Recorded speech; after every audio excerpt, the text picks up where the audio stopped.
Evelyn Carter was 80 years old the day she realized how invisible a person could become. She had woken up that morning before the sun, just as she had done for most of her life. Her small apartment in Chicago was quiet, filled with the gentle ticking of a clock that had belonged to her late husband, Thomas. She lay in bed for a few moments, staring at the ceiling, letting the weight of the day settle into her chest. 80 years. The number felt heavy, not because of age, but because of everything it carried with it. Love, loss, sacrifice, and long stretches of silence. She sat up slowly, her joints protesting as they often did, and placed her feet on the cold floor. Today mattered to her, not because she expected gifts or attention, but because birthdays had always been sacred in her family. When she was young, her mother used to bake a simple vanilla cake and light candles one by one, saying, "Every year you live is a victory."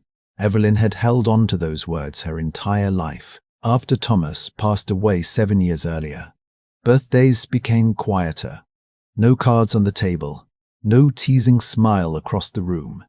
Still, Evelyn made a promise to herself that she would honor the day. This year, she decided, she would take herself out to dinner.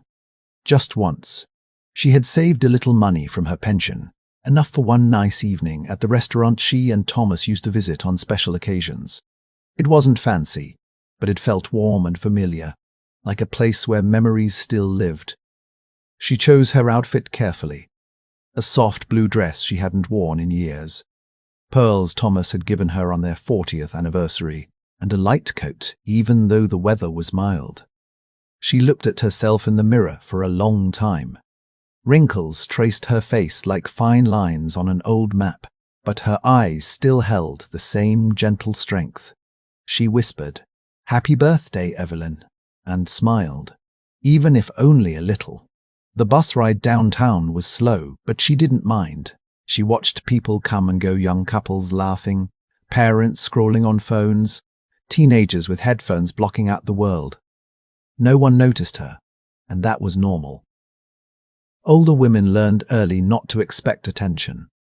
Still, she clutched her purse a bit tighter, feeling a mix of nervousness and quiet excitement. When she arrived at the restaurant, her heart lifted.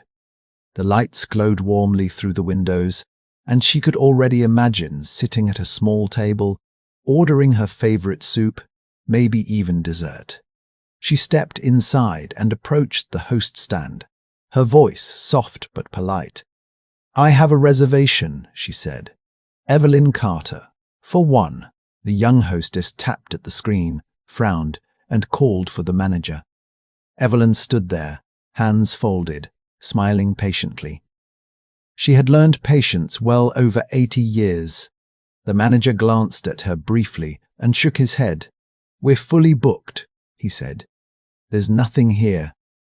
Evelyn felt a flicker of panic. "I called earlier this week," she explained. "They said it was confirmed. It's my birthday." The manager sighed, already distracted by noise behind him. "I'm sorry, ma'am. You'll have to wait outside or try another place." The words landed harder than she expected. Not loud, not cruel, just dismissive, like she didn't matter enough to look at twice. She nodded. "Of course," she said quietly. No one noticed the way her smile faded as she turned away. No one noticed her shoulders sag just a little. She stepped back outside and sat on a bench near the entrance, folding her hands in her lap. The city moved around her, around and fast, while she sat completely still. For a moment, she told herself it was fine. Things happened. Mistakes were made. But then she looked down at her hands that had rocked babies, stitched torn clothes, held her husband's through hospital nights, and tears welled up. She wiped them quickly, embarrassed even though no one was watching. She thought about Thomas, about how he used to pull out her chair, even at home, about how he would have said something, politely but firmly, if anyone had treated her this way. The thought made her chest ache. Inside the restaurant, laughter rang out. Plates clinked. Life went on. Evelyn sat there, wondering how a life so full could end up feeling so small. That was when a little girl's voice cut through the noise. "Daddy, why is that grandma sitting outside?" Evelyn didn't look up at first. She didn't want pity. She had lived too long to beg for kindness. But footsteps approached, slow and careful. A man's voice spoke, warm and unsure. "Mom, are you all right?" She looked up and saw a kind face, tired eyes, and a little girl holding his hand. Something in their expressions, genuine concern, not curiosity, broke her defenses. "I'm fine," Evelyn said automatically. Then her voice trembled. "It's just my birthday. I thought I'd have dinner here." The man's jaw tightened. "They didn't seat you." She shook her head. He didn't hesitate. "Please wait right here." Evelyn watched as he walked back inside, the little girl following close behind. She didn't know what he planned, and she didn't expect anything. Hope was dangerous at her age. It hurt too much when it disappeared. Minutes passed. She considered leaving, finding a bus stop, going home to her quiet apartment and pretending the day didn't matter. But then the door opened again. The man stood there, smiling. "Would you join us?" he asked gently. "My daughter insists." "And I agree with her." Evelyn's breath caught. "I couldn't," she said. "That's too much trouble." "It's no trouble," he replied. "It's an honor." Something inside her finally gave way. Tears streamed freely now, unashamed. She stood slowly, her knees weak, and took his arm as he guided her inside. People stared. The manager looked stunned. But none of that mattered. They sat together at a table meant for strangers, but filled with something warmer. The little girl climbed into the seat beside Evelyn and chatted endlessly. They sang to her. Someone brought dessert with a candle. For the first time that day, Evelyn laughed. She felt seen. As the night ended, Evelyn realized something she would carry with her for the rest of her life. Kindness didn't erase pain, but it reminded her that the world still had room for her, that even at 80, her story mattered, and that sometimes all it took to change everything was one person willing to care. The injustice did not arrive loudly. It did not slam doors or raise voices. It came quietly, wrapped in polite words and indifferent glances, and that was what made it hurt the most. Evelyn Carter stood at the entrance of the restaurant with her hands gently clasped in front of her, her posture straight despite the ache in her back. 80 years had taught her how to stand tall, even when she felt small inside. The noise of conversation and clinking glasses surrounded her, but she felt oddly detached, like she was watching life from behind a pane of glass. The manager barely looked at her when he spoke. His eyes flicked from her face to the reservation screen and then past her, already searching for the next customer who mattered more. His tone was professional, smooth and empty. "We don't seem to have you on the list." Evelyn leaned forward slightly, her voice calm and respectful. "I called earlier this week. They told me everything was set. It's my 80th birthday." She didn't say it for sympathy. She said it because birthday still meant something to her. They marked survival. They marked the fact that she had lived through wars, recessions, childbirth, grief, and the slow loss of people she loved. 80 years was not a complaint. It was a fact. The manager sighed, as if the situation were an inconvenience created solely for him. "We're full tonight," he said. "You can wait outside and see if something opens up." The words were not cruel. They didn't need to be. They were dismissive, and that cut deeper. Dismissive was a language Evelyn knew too well. It was the same tone she had heard in hospital waiting rooms, in offices where younger voices were prioritized, in conversations where her sentences were finished for her or ignored entirely. She felt something rise inside her, anger, sharp and sudden, but she swallowed it immediately. Anger had never been safe for women like her. She had been raised to be polite, to be grateful, to never cause a scene, and so she nodded, as she always had. As she always had. "I understand," she said quietly. Her calm was not acceptance. It was restraint. As she turned away, she caught her reflection in the glass door. A small, neatly dressed woman with silver hair and tired eyes. For a fleeting moment, she wanted to turn back, to say, "I matter. I made a reservation. I deserve to be here." But the moment passed. Experience had taught her that such words rarely changed anything. Outside, the air was cool and smelled faintly of rain. Evelyn sat on the bench near the entrance, smoothing her dress over her knees. Her hands trembled slightly, not from the cold, but from the effort it took to remain composed. She refused to cry. Not here, not in front of strangers who would walk past without seeing her anyway. Inside, the restaurant buzzed with life. People laughed freely, their voices rising and falling like music. Servers moved quickly between tables, carrying plates piled high with food. Evelyn watched through the window as if she were observing a world she no longer belonged to. Her anger simmered quietly now, not explosive, but steady. It wasn't just about the table. It was about being overlooked. About reaching an age where your presence became optional, where your time seemed less valuable than everyone else's. She had worked her whole life, raised children, supported a husband, paid her dues to society, and now, on a night that mattered to her, she was asked to wait outside like an afterthought. She clenched her jaw, holding her dignity tightly. Dignity was one thing no one could take from her unless she let them. A group of younger people passed by, laughing loudly, barely noticing her. One brushed past the bench without apology. Evelyn adjusted her coat and stared straight ahead. She refused to shrink, even if the world tried to make her. Her mind drifted to the many times she had swallowed injustice before. The promotion she never received because a younger man was more suitable. The doctor who spoke to her daughter instead of her, as if age had robbed her of understanding. The cashier who spoke slowly and loudly, assuming she couldn't keep up.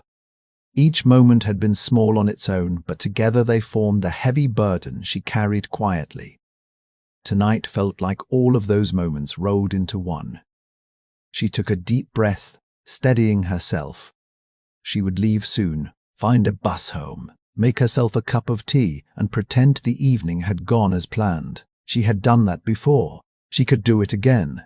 Then she heard a child's voice, soft, curious, unafraid. "Daddy, why is that grandma sitting outside by herself?" The words were simple, but they pierced through the fog of her thoughts. Evelyn looked up, startled. A man stood a few feet away, holding the hand of a young girl. His expression was attentive, not judgmental. He was really looking at her, not past her. Before she could answer, he spoke again. "Mom, are you waiting for someone?" Evelyn hesitated. Pride warred with honesty. Then she decided she was tired of pretending everything was fine. "I had a reservation," she said, "but they didn't have space for me." She did not raise her voice. She did not accuse. She simply stated the truth. The man's brow furrowed. He glanced at the restaurant door, then back at her. "Did they ask you to wait out here?" She nodded. Something changed in his posture. His shoulders straightened, and his jaw set not in anger, but in resolve. "Please excuse me for a moment," he said. "I'll be right back." Evelyn watched as he walked inside, his daughter trailing behind him. She did not allow herself to hope. Hope, like anger, could make you vulnerable. From her seat outside, she could see him speaking to the manager. She couldn't hear the words, but she saw the way he gestured calmly, firmly. No shouting, no theatrics, just quiet insistence. The manager's expression shifted from dismissive to uneasy. Evelyn felt a strange sensation in her chest. Not triumph, not relief. Recognition. Someone had noticed the injustice. Someone had chosen not to ignore it. When the man returned, he smiled gently. "We'd like you to join us," he said. "My daughter and I." Evelyn blinked, stunned. "I don't want to cause trouble," she replied automatically. "You're not," he said. "You're correcting something that was wrong." Those words stayed with her.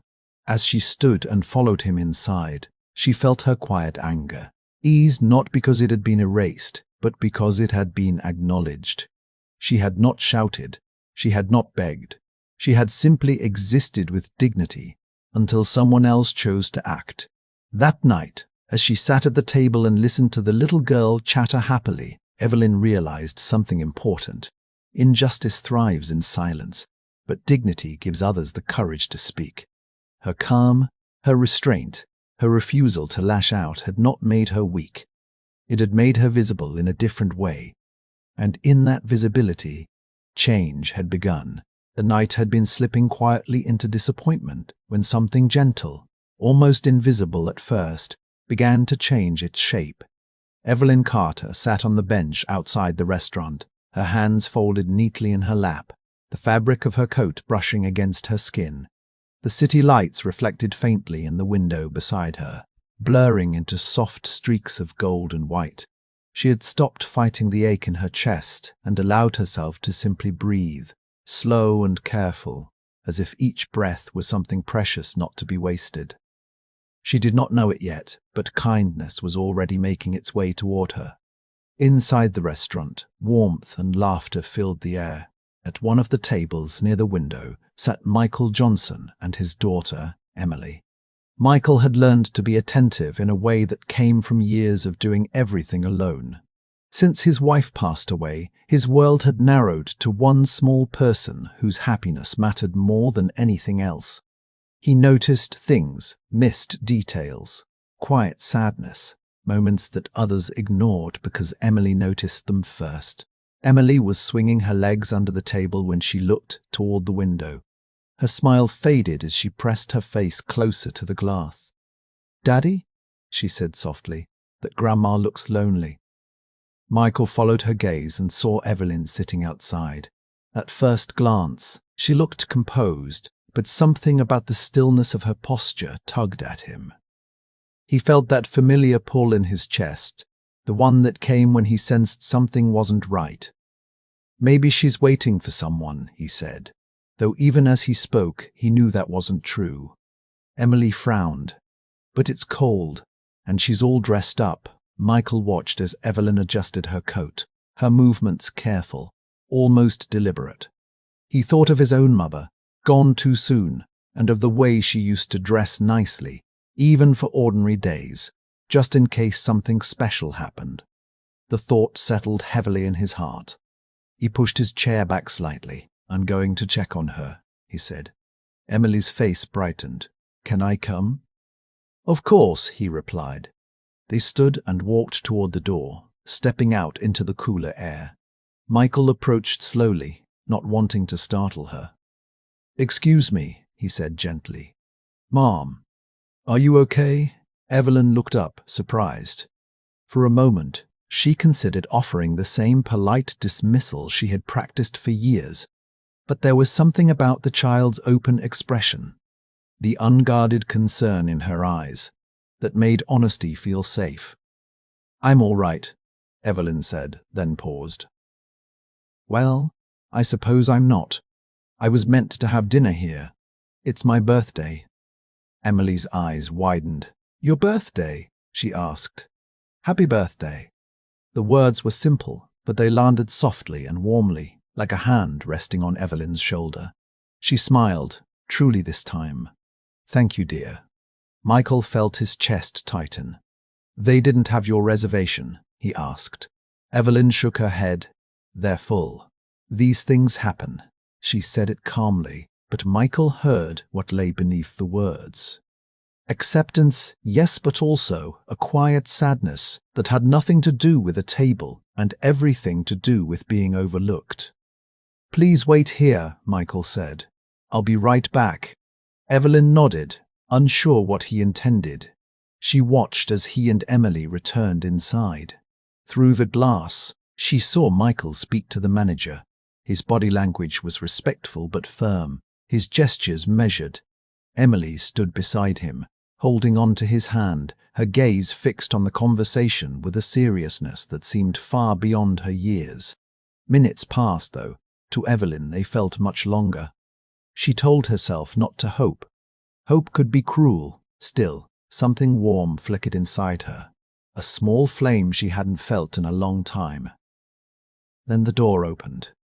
Michael stepped outside, smiling. "Would you like to join us?" he asked. "We have a table, and it would mean a lot to my daughter."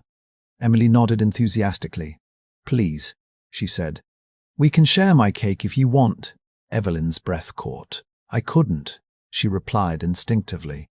"That's very kind, but I don't want to intrude." Michael shook his head.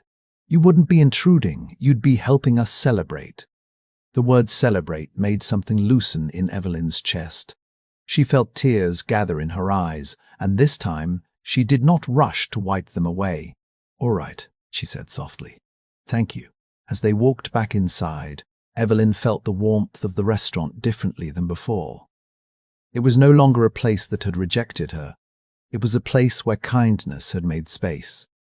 They sat together at the table, the arrangement simple but meaningful. Emily chatted endlessly, asking Evelyn questions about her life. "Did you have toys when you were little?" she asked. "What was your favorite color? Did you ever have a dog?"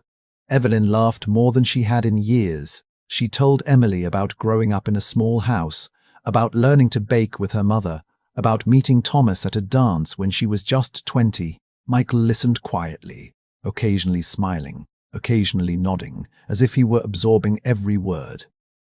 When the food arrived, Evelyn hesitated before taking her first bite, overcome by the feeling that she didn't quite belong. But Emily reached across the table and squeezed her hand. "I'm glad you're here," she said simply. That was enough. As the evening unfolded, something remarkable happened. The heaviness Evelyn had carried into the night began to lift. It wasn't gone entirely. Years of loss did not disappear so easily, but it softened, becoming easier to bear. At some point, the server returned with a small dessert, a single candle flickering on top. "Happy birthday," she said, smiling warmly.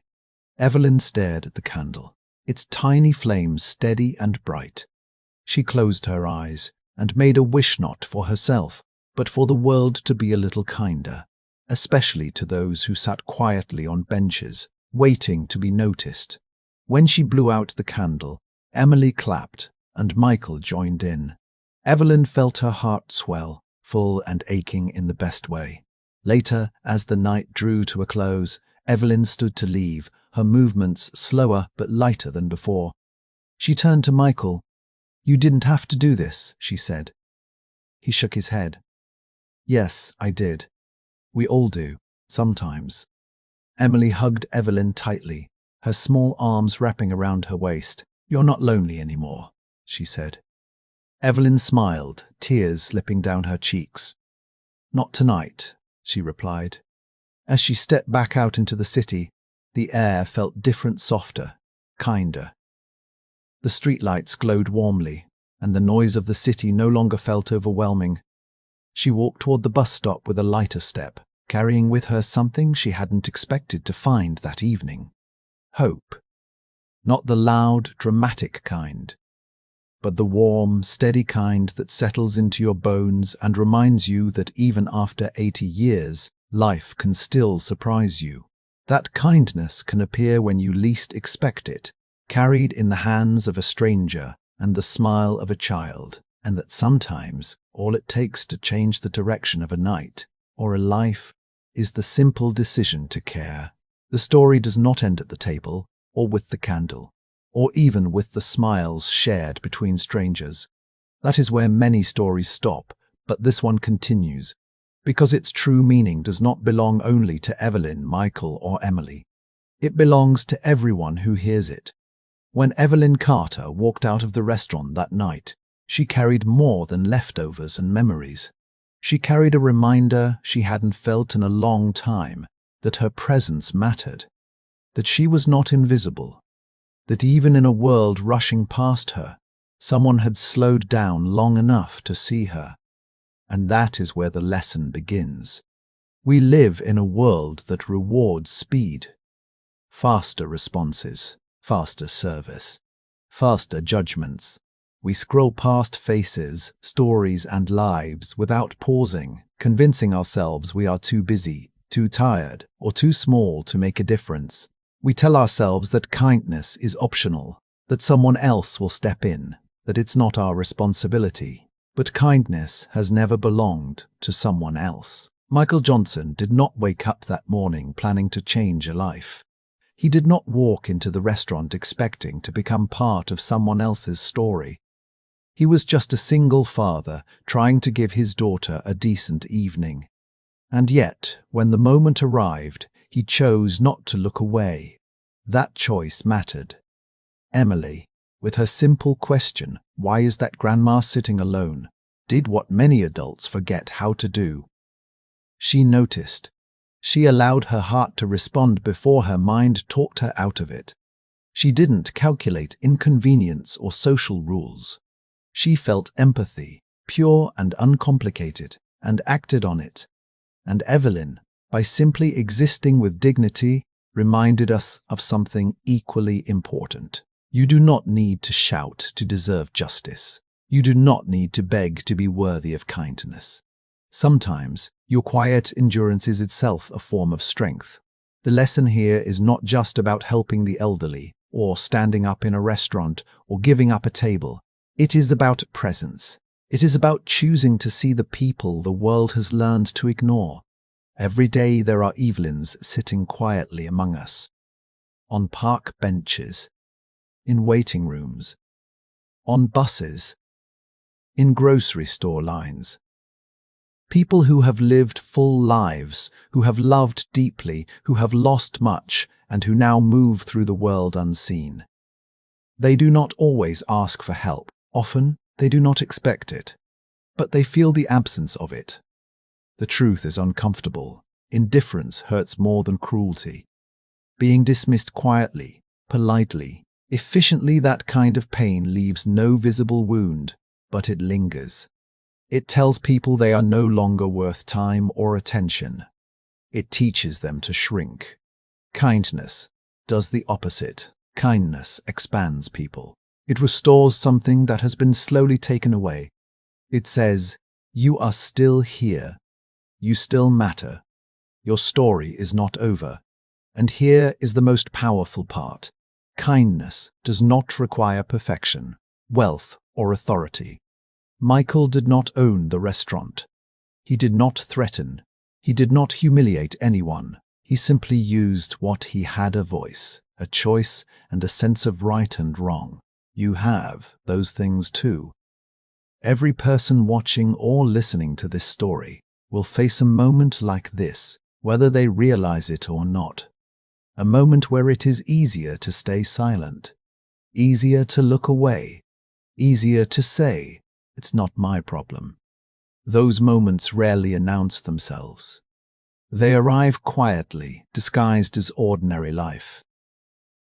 The question is not whether you will encounter injustice or loneliness. The question is what you will do when you notice it. Will you be the person who says nothing because it's uncomfortable? Or will you be the person who steps forward, even gently, and changes the direction of someone's day? You may never know the full impact of your kindness. Michael may never fully understand what that night meant to Evelyn. He may not know that she went home feeling lighter, that she slept peacefully, that she told the story again and again with a soft smile, because it reminded her that humanity had not forgotten her. That is how kindness works. Its effects ripple outward, far beyond what we can see. And it doesn't just change the person receiving it. It changes the giver, too. Emily will grow up remembering that night. She will remember that her father listened when she noticed someone hurting. She will learn, not from a lecture, but from an action, that compassion is something you do, not something you talk about. That lesson will shape her far longer than any words ever could. This is how the world becomes better. not through grand gestures, but through countless small ones, through people who choose to care when no one is watching, through moments that will never make the news but quietly rebuild faith in humanity. So here is the invitation this story offers you. The next time you notice someone being overlooked, pause. The next time you feel that pull in your chest, that quiet nudge telling you something isn't right, listen to it. The next time you have the chance to give up a little comfort, to give someone else dignity, take it.